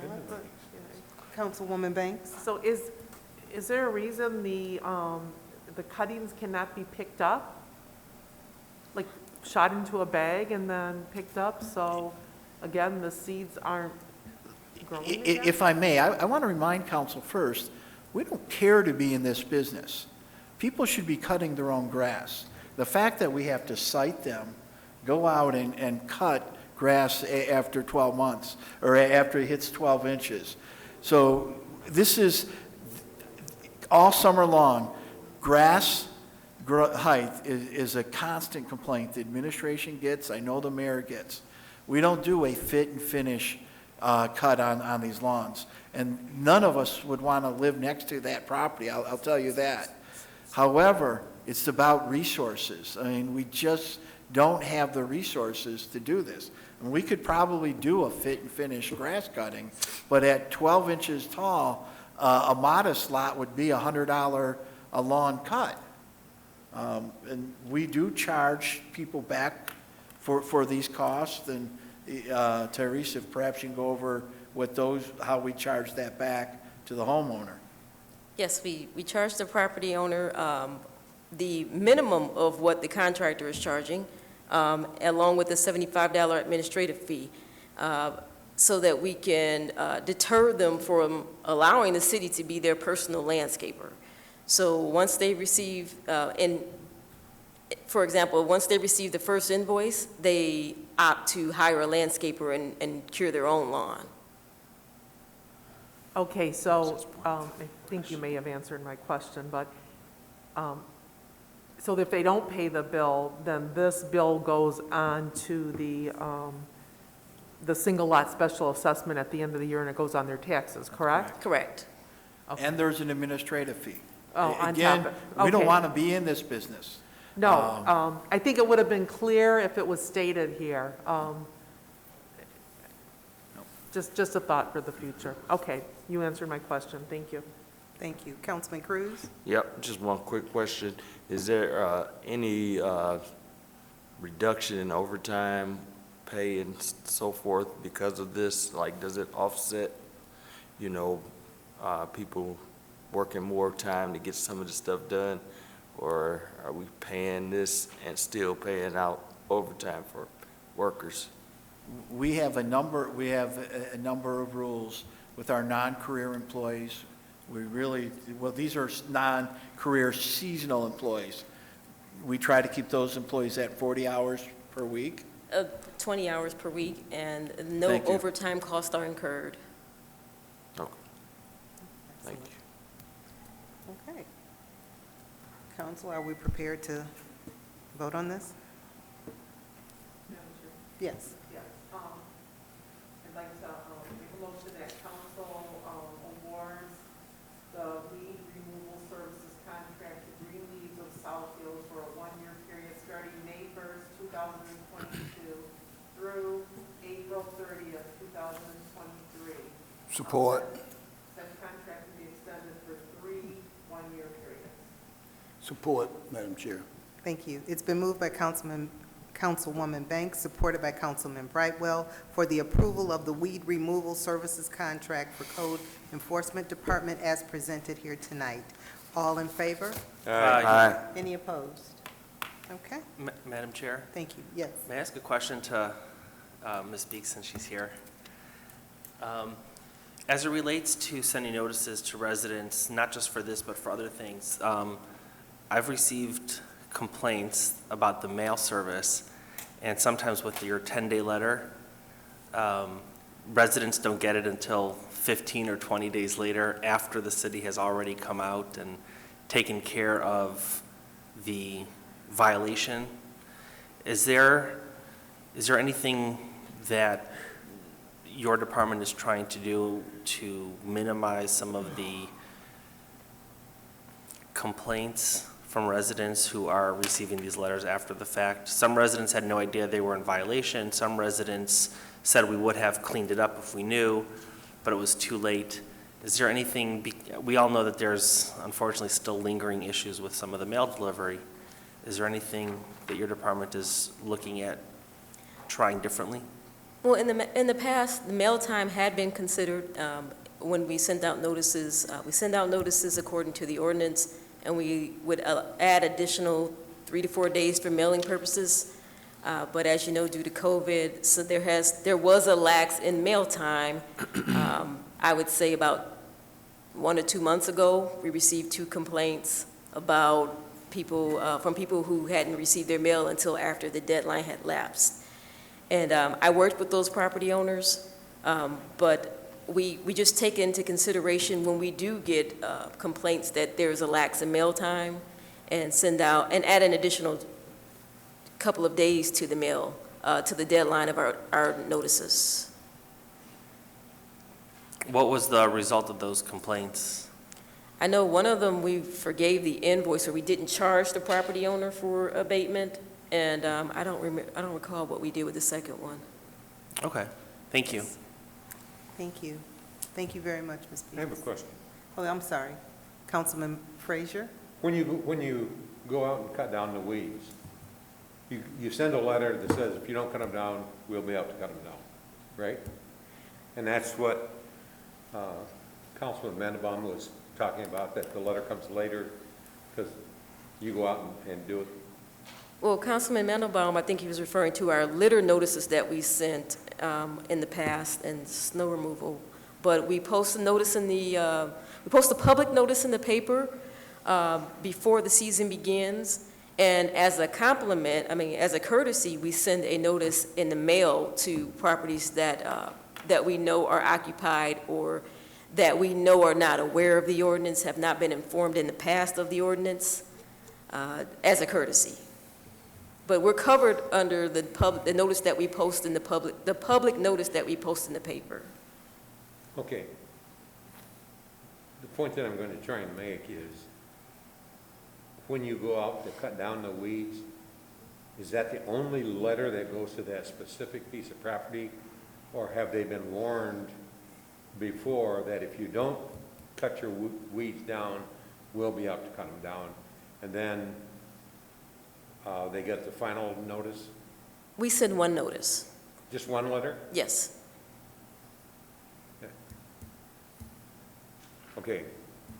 I'm just saying that I think the post office gets a lot of blame for things that aren't really their fault. You know, people get mail and they don't look at their mail.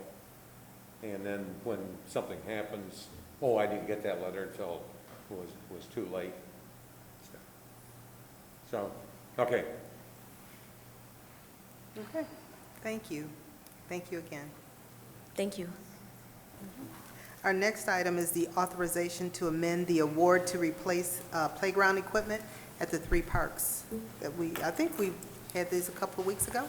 Yep. Good evening. I'm here to ask for authorization to amend the contract that was awarded to Pensura on March 14th for $787,500. We're asking for permission, staff is asking for permission to actually purchase the equipment through Landscape Structures, which is a supplier to Pensura. And in order to do that, we have to write a check to Landscape Structure and to Pensura. When we came before you, our contract was through Pensura. Landscape Structures is part of a cooperative agency that gets discounted pricing. It's called Sourcewell, and we've had Nikki in purchasing work with us and Pensura to make sure that we're moving forward correctly. But we do have to amend this contract. It is allowing us to, through these savings through Sourcewell, it's allowing us to enhance our equipment by just over $39,000. So we're asking council to amend this contract so that we're able to use the discount through Sourcewell and go directly to Landscape Structures and the purchase of the equipment. And then the second check would be to Pensura for the installation. Okay. Council, do we have any questions? I'm always in favor of saving money. Okay, seeing none. I'm sorry, Councilwoman Banks? I'm sorry. Are we saving money or are we spending money? Well, that's a really good question. I We're mean, saving spending- it. We're saving the money through the discount, but it allows us to buy more equipment, so it enhances the design. So we're still spending the same amount of money, but we're getting additional play equipment through those savings. But we're spending an additional $39,788 for additional equipment, correct? We are spending $787,500. We're not going to go over that total through Pensura and Landscape Structure. With the additional savings through us going through Sourcewell, it saves $39,000. So we're able to get additional play equipment through those savings.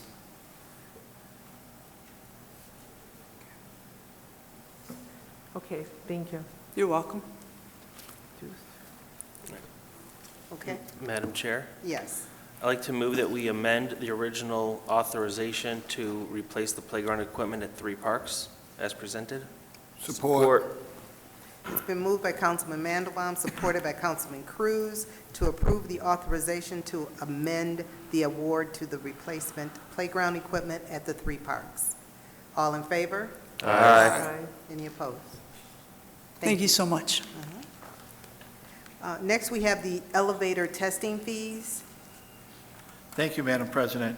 We are asking council to approve an expenditure of $16,800 for elevator inspections. We have 9 elevators that have to go through an annual inspection and 2 additional elevators at Beechwood and the Pavilion North Freight elevator, which go through an inspection that has a 3-year test. Required by state law to have these elevators inspected annually. And we're asking council to approve retaining TK Elevator Company in the amount of $16,800. Funds are available in the facilities maintenance and repair account as indicated. Council, do we have any questions? Councilman Brightwell? I see that the library is here, elevator 1 and 2, and the staff. Do we get reimbursed, get reimbursed from the library for the expenditure? Parks and Rec and the library both pay into the facilities maintenance account for certain levels of activity. This is one of those activities. We often refer to that as the facilities matrix. Okay, all right, thanks. Thank you. Councilman Mandelbaum? Yes, if my memory serves correctly, there's an elevator as well in the building department. Is that still operational? Yes, but let me see. But it's not listed here. Let me.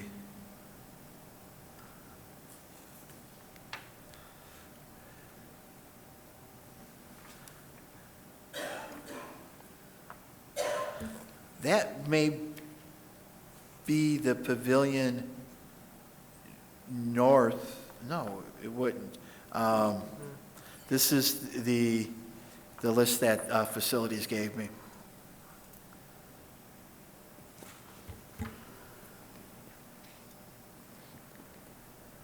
So you want to check on that and then get back to us on that? Just let us know if that one's covered? If we could move that and let me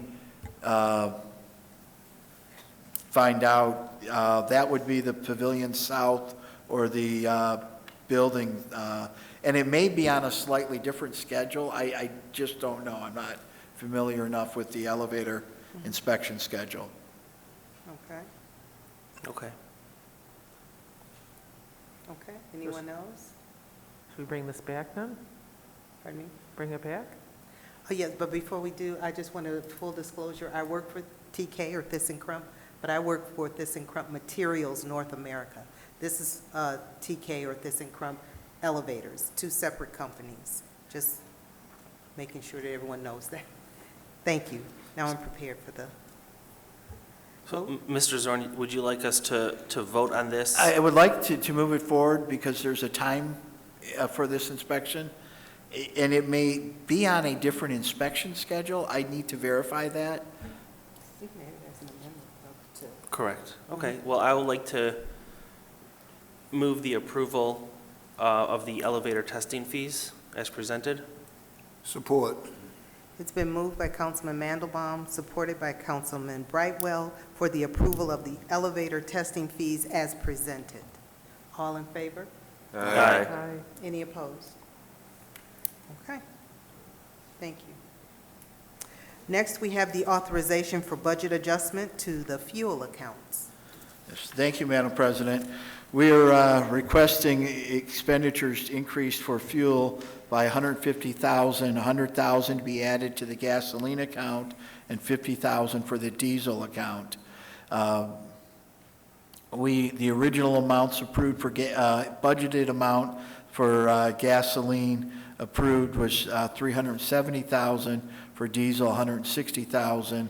Gasoline will be increased to $340,000, diesel to $210,000, and you can see the expenditure levels to date Gasoline, we spent $329,889.90. This will leave us $140,110.10 in gasoline to get through the year. Diesel, with this adjustment, we are over budget by $10,740.51. With the $50,000 increase to diesel, we'll have funds after the amendment of $39,259.49. Staff is estimating that this will be enough to complete this fiscal year. Funds are available in the motor pools accounts for the motor pool gasoline account and the motor pool diesel account as indicated in the recommended resolution. Council, do you have any questions? Councilman Brightwell? Who do we buy our fuel from? I assume we get it wholesale, but do you know where we get it from? I don't know who the vendor is with me this evening. Okay. Thank you. Thank you. Anyone else? Madam Chair, Yes. I'd like to move the authorization for a budget adjustment to the fuel accounts as presented. Support. It's been moved by Councilman Mandelbaum, supported by Councilman Cruz, for the approval of the authorization to the budget adjustment for the fuel accounts as presented tonight. All in favor? Aye. Any opposed? Motion carries. Thank you. Next, we have the authorization to purchase parts for vehicle upfitting and repair. Thank you, Madam President. We are requesting authorization to purchase parts for the upfitting and repairs of vehicles from Cruisers Incorporated of Howell, Michigan, Synergy Wireless Products of Troy, and Michigan and Winder Police Equipment of Southgate, Michigan. Expenditures will not exceed $57,000 or $114,000 over a 2-year period with an option to extend 1 year. Funding is available in the motor pools repair and maintenance account. Account number is indicated, and future budgets as council may approve. This is for the upfitting of primarily our police vehicles. There is a minor amount of upfitting done on other vehicles. The purchasing department did take this through an advertised bid process, working with our motor pool division. We received three complete bids, and the 3 companies are listed as I've mentioned. Thank you. Council? No questions? Okay. Are we ready to? Madam Chair, I move that we authorize the purchase of parts for vehicle upfitting and repair as indicated in the item, and as indicated. Support.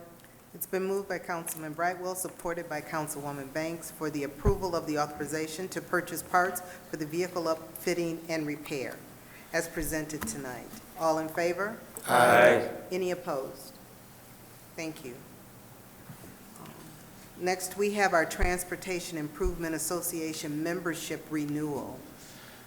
Thank you, Madam President. We are requesting authorization to continue our membership in the Traffic Improvement Association and payment of our 2022 dues in the amount of $28,244. Funds for this expenditure are available in our Major Streets Traffic Services membership dues. The account number is as indicated in the recommended resolution. Thank you. Council? Councilman Brightwell? Yeah, it says we've been a member for quite a few years. I read this earlier today. And I don't recall this coming to council before, seeking payment of this. This is a dollar amount we would recognize. That was, as this item came in front of the administration, we had the same question. I looked back 8 years, and it had never been presented to council. We continue to make this payment year after year, and we use the service. The state, pursuant to our Act 51 funds, We're charged up to 0.5% of our allocation. We're actually less than that. But you are correct, Mr. Councilman Brightwell. This has not been in front of council before. Mr. McRena and I discussed this and had a couple conversations with staff in the motor pool, and I still need to have a couple conversations with finance, how this gets through year after year. All right. Okay. Well, this is clearly another case where we need to do our contract tracking mechanism. Obviously, but that's, I know that's in the works, so. Okay, thank you, sir. Okay, seeing no other questions, council? Okay, Madam Chair. Councilwoman Banks? I'd like to move that council authorizes the continued membership in the Traffic Improvement Association with the payment of the 2022 dues of $28,244. Support. It's been moved by Councilwoman Banks, supported by Councilman Brightwell, to approve the Transportation Improvement Association membership renewal as presented tonight. All in favor? Aye. Any opposed? Okay, thank you. That brings us to our council portion, and I'll start with you, Councilwoman Banks. Thank you. I would just like to remind the public that the police department will be offering free gun locks to all residents. If anyone needs a gun lock, they can get it at the main offices of the police department. They are open 24 hours a day, 7 days a week. Also, this Thursday, I'd like to say happy birthday to the city of Southfield. We're going to be 64 years old. Am I saying that right? So next year we'll be 65. Would be nice to plan an event if we could, but I don't know where COVID's going to be. But happy birthday, Southfield. Thank you. Thank you. Councilman Brightwell. Yes. Two things, really. I just want to inform the council that the Finance Committee, it was voted that we would start looking at the procedure of financing the new pool that the Parks and Rec is right now currently looking at. It came up how best to finance that. There are several ways. So the Finance Committee it's on our agenda to look at different financing tools, and that will be brought back to the council and when it's appropriate. And also, I talked to the Parks and Rec director, and they are investigating different designs and different things associated with it. So the financing will be appropriate for that, for whatever design they come up with. And the other thing that this is from the Finance Committee, and they approved the fact we will be investigating the implementation of the comprehensive need assessment. This come about because we are making investments in our campus, and we want to make sure that the comprehensive need assessment indicated that to improve this campus, the number I think came at about 164 million. All the city property come to about 164 million. So we will look at the implementation of the need assessment, but then simply because we are making now a little investment here and a little bit of investment there, we want to make sure that this is the campus that we want to stay on. So we need to really come to a conclusion, and it will be a council conclusion, that this is where we want to be as opposed to moving the campus somewhere else in the city of Southfield. So the Finance Committee is taking that lead role and making sure we get that finalized. So the little investment we make here or there, this really came back because we put in charging stations downstairs in the garage. And so if we move, we got to pay to put charging stations somewhere else. So we want to make sure we come to a conclusion. This is where we want to be. And my other item would be the veterans Oakland County Veteran Service will be having a resource fair on May 26th in Oxford, Michigan, between the hours of 9 and noon on May 26th. And obviously, I'll bring this back up as we get closer to that date. But there will be food boxes given away. There will be also a opportunity for veterans to be examined, and also there'll be opportunity for veterans to sign up for veteran service. We have a lot of veterans who are not signed up with the VA hospital, nor are they informed with respect to all the services that are given them. The last item I have is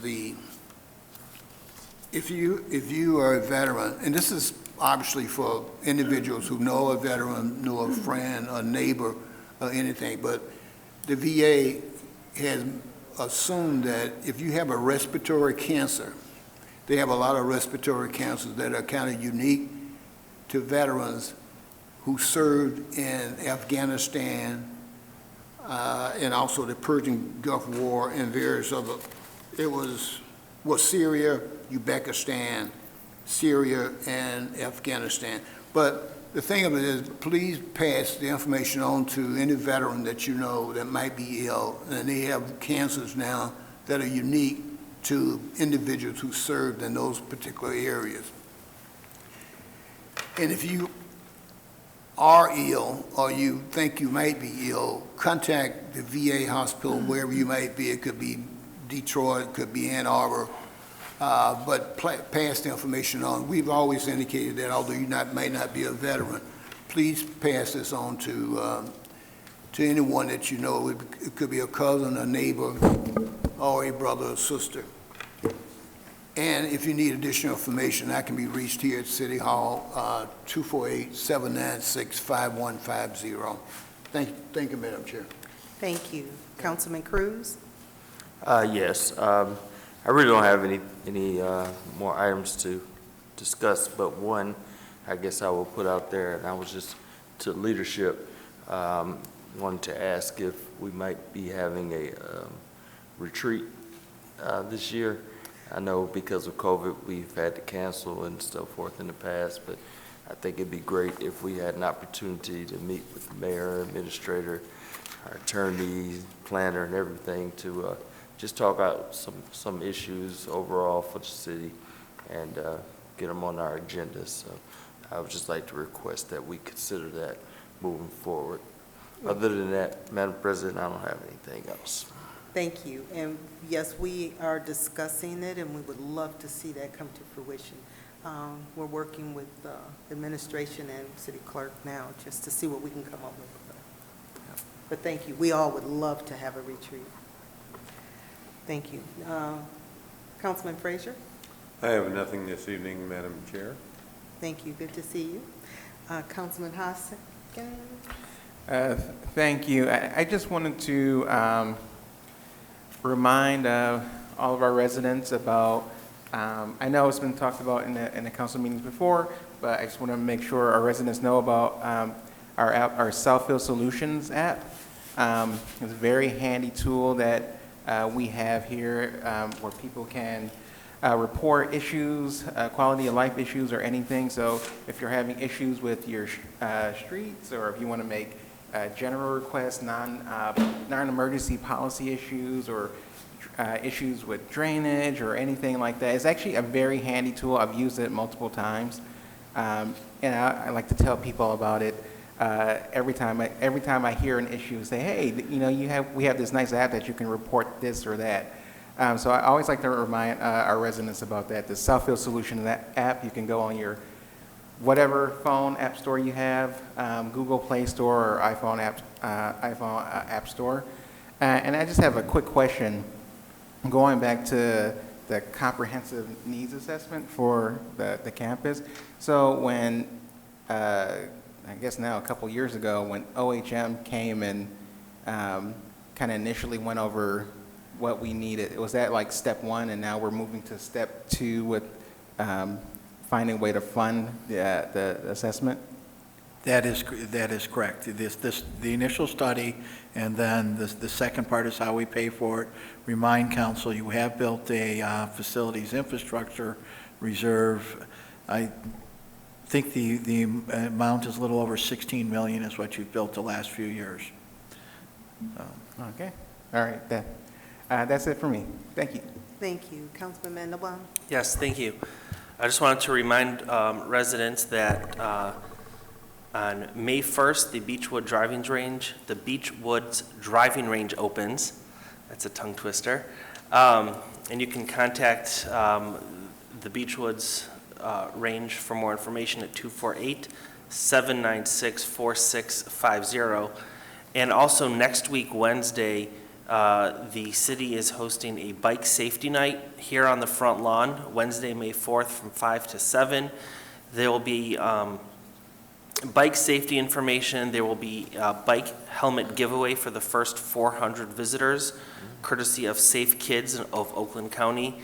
And there'll also be different activities for families and for children, so bring socks. There will be a rock climbing wall, ropes course, and different things. You will have the Southfield Library as well as the Southfield Fire Department on hand. Again, that's bike safety night here on the front lawn, Wednesday, May 4th from 5 to 7 p.m.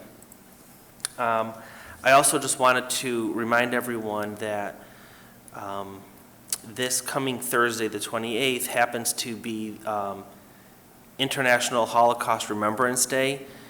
For me, it's a special day being a grandchild of Holocaust survivors. And if you haven't had a chance to go to the Holocaust Museum in Farmington Hills, it is a very moving and educational experience.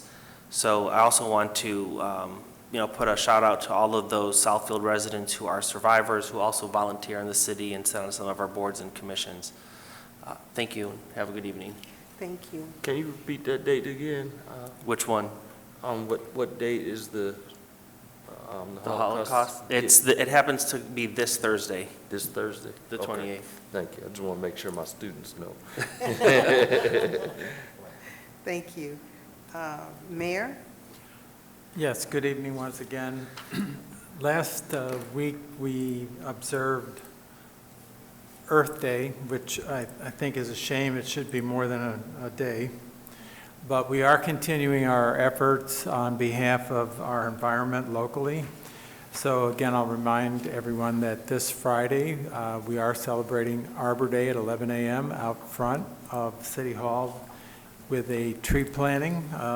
You're invited to attend if you're available. And then secondly, after a hiatus of 2 years, the Friends of the Rouge will be back doing logjam and debris cleaning from the Rouge River. Of course, they need volunteers. So the event will be held on Saturday, the 21st of May, from 8 a.m. to noon. And the gathering spot is at Beechwood's Rec Center. And you can either volunteer through the Friends of the Rouge website, or you can call our engineering department and ask for Brandy, and that number is 248-796-4810. Again, 248-796-4810. And the Rouge River cleanup that we've done for decades, with the exception of the last 2 years, is Saturday, the 21st of May, 8 a.m. to noon. Thank you. Thank you. Mr. Administrator? I have no comments this evening. Thank you. Thank you. Madam Attorney? Yes, good evening, Council. I have nothing further to add. Have a good evening. Thank you. Madam Clerk? Nothing to add. Thank you. And no one else? We have nothing to schedule. Is there any other business that we need to handle tonight? Hearing none, I now declare this meeting adjourned. Good night, everyone.